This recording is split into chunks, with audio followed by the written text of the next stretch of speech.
Македонското јагне овој Великден за прв пат ќе се најде на кинеските трпези. Освен традиционалните пазари во Европа, смрзнато јагнешко од Македонија од март ќе се пласира и во Кина.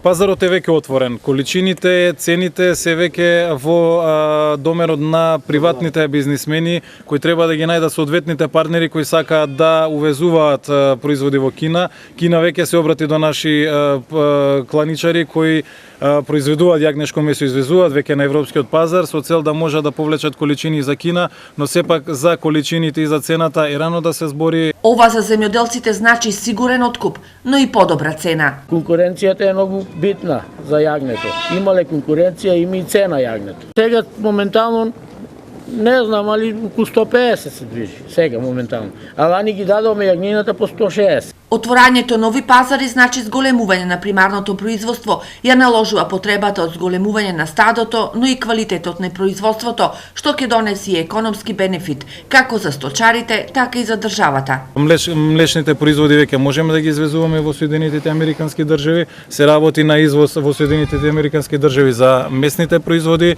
На европскиот пазар останува да бидеме одобрени уште за производите од риба, кој е во финална фаза и очекуваме набрзо дека ќе можеме да ги извезуваме, исто така и за производи од месо од живина и на крајот ќе останат само производите од свинско месо. Инаку од овој месец во Русија треба да почне извозот на месо и млечни производи.